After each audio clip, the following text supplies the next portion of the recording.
Léonard de Vinci, il a fait tellement de choses.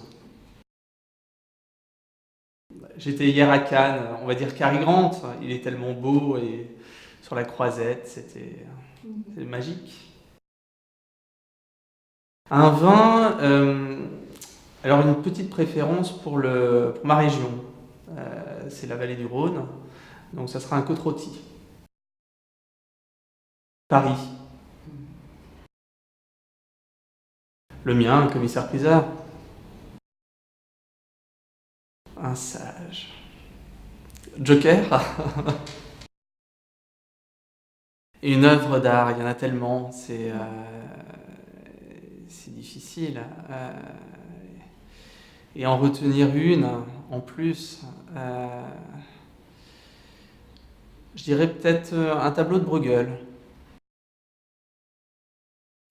Celle dans laquelle je vis.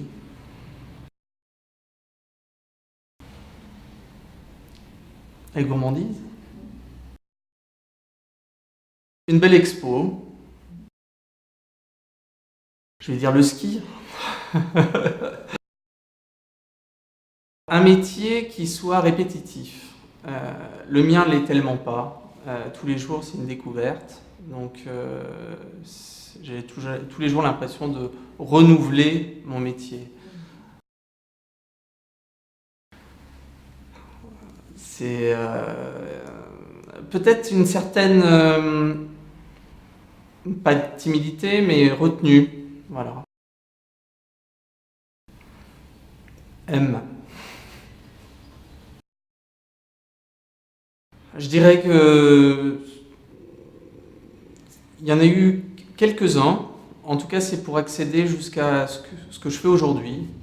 C'est tous ces examens, c'est les études, on va dire.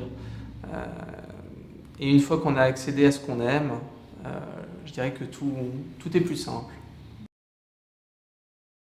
Il y en a plein, mais peut-être à un moment donné, partir et faire un tour du monde. C'est un rêve qui est partagé par beaucoup. Je sais pas, j'ai passé une bonne soirée avec toi.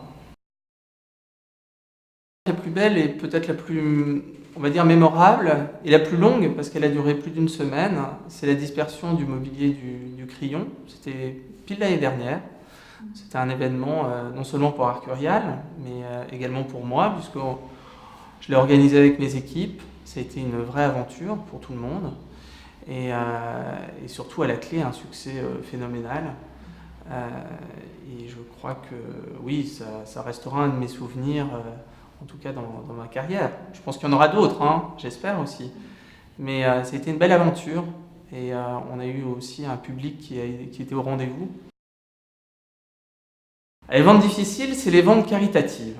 C'est les ventes de charité qu'on peut mener et qui demandent, on va dire, beaucoup de ressorts de la part du commissaire-priseur.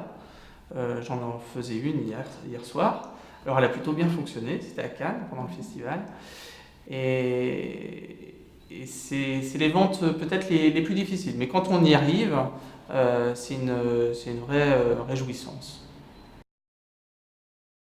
Alors ça n'avait pas été forcément un succès, mais c'était une vente de cannes, une collection, un amateur de cannes. Et je me souviens qu'elle avait été particulièrement difficile. Peut-être que le marché a tourné depuis. C'est les premières minutes qui précèdent la vente. Sentir la salle, c'est un peu comme un comédien qui va finalement rentrer sur une scène de théâtre. Et c'est en ça que finalement que la vente aux enchères rejoint le théâtre. C'est une partie extrêmement agréable du métier. Et c'est les quelques minutes qui précèdent la vente. Il y a toujours cette petite adrénaline. Et une fois qu'on est lancé, alors on va dire tout roule. Le lien, c'est celui qu'on peut avoir en tant que, on va dire, animateur, chef d'orchestre, et également aller chercher les enchères, parce que c'est ce qu'on demande au commissaire-priseur, c'est de faire monter le plus haut les estimations, les prix. Et donc du coup, c'est à la fois par moment être, on va dire, jovial, faire rire la salle aussi, et quelquefois accélérer les choses pour obtenir toujours le meilleur prix. Je ne sais pas si c'est la nationalité qui va faire qu'ils ont un comportement différent, mais en tout cas, chaque acheteur a un comportement, ça relève quelquefois de la psychologie, mais différent. Il y en a certains qui vont vouloir se montrer durant la vente, donc pour montrer à tous que c'est eux qui enchérissent. Il y en a d'autres qui vont vouloir être très discrets, donc ça va être un mouvement de sourcils, des lunettes qui bougent, ou simplement un petit doigt qui est levé. Et il y a vraiment des attitudes qui sont très différentes les uns des autres, et c'est ça qui est amusant. Non, jamais. Je n'ai pas de pincement au cœur. On est là pour vendre, on est là pour disperser et obtenir le meilleur prix pour nos vendeurs. Donc un pincement au cœur, ça serait, je dirais, un peu contre-productif par rapport à ma mission. Ben écoutez, on joue aujourd'hui dans la même cour. On est à parts égales, puisqu'on a obtenu, en tout cas en 2013, des résultats qui sont similaires à nos amis et concurrents anglo-saxons, et ce seulement en une dizaine d'années. Donc on a pris une part, en tout cas en France, très importante.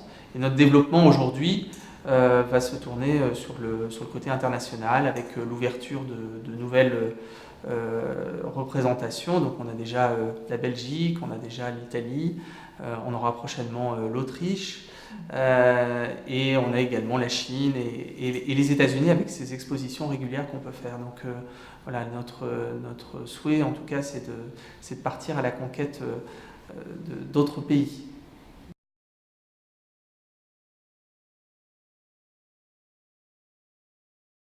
Alors on a un service qui s'occupe de toutes ces problématiques qui concernent de plus en plus nos clients. Alors à la fois pour les rassurer et également pour les conseiller. Et nous, on est là également pour, je dirais, orienter le client sur le choix qu'ils doivent faire. Effectivement, aujourd'hui, il y a une complexité, hein, mais cette complexité est mondiale. Et effectivement, en France, beaucoup de questions, les incertitudes se posent. Et on est là à la fois pour les rassurer, mais aussi pour les conseiller sur les choix qu'ils doivent faire.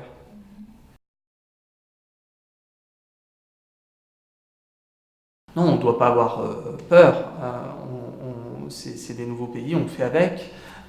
C'est de nouveaux acheteurs également pour nous. Donc on est là aussi pour les accompagner et surtout pour aller les trouver, ces nouveaux acheteurs. Je suis toujours surpris d'ailleurs de la part de ces nouveaux acheteurs à chacune des ventes. Et c'est ce qui permet aussi au marché aujourd'hui, au marché de l'art en général, d'être élevé. Populaire, je ne sais pas, mais en tout cas, il y a un vrai appétit pour les ventes aux enchères, pour l'art en général. On a beaucoup d'expositions, on est en pleine actualité, des musées qui s'ouvrent. Et la vente aux enchères est peut-être un des meilleurs moyens aujourd'hui d'obtenir un bon prix pour un vendeur. Et c'est aussi le meilleur moyen pour disperser une collection. En tout cas, la caisse de résonance que Arcurial et que la maison de vente peut proposer à ce moment-là est souvent la meilleure. Donc oui, il y a un appétit pour l'art en général. Et évidemment, pour la vente aux enchères, il y a aussi un côté ludique de pouvoir acheter aux enchères. Et alors, on peut se faire plaisir avec des prix qui commencent, on va dire, à 100. Alors évidemment, on obtient aussi quelquefois des millions sur certaines pièces, mais il y en a vraiment pour tout le monde. Des tabous, non, je crois pas, mais en tout cas, il y a toujours, comme quand on ne connaît pas forcément certaines choses, et notamment les ventes aux enchères, il y a souvent une curiosité. Donc, la vente aux enchères est quelque chose de transparent. Nous, on n'achète pas les objets, les tableaux, le mobilier, on met en relation un acheteur et un vendeur. Et ce qui fait la force d'ailleurs de la vente aux enchères. Eh bien, leur faire partager ma passion, faire partager la passion pour les ventes aux enchères et la passion pour bah, les différentes spécialités qu'Arcurial peut leur offrir. On parlera probablement d'automobiles de collection, mais également de vin, on parlera évidemment d'art moderne et contemporain, et toutes les autres spécialités également qu'on peut proposer. Et je pense qu'il y en a vraiment pour toutes les passions, et c'est probablement ce qu'on va retrouver ce soir.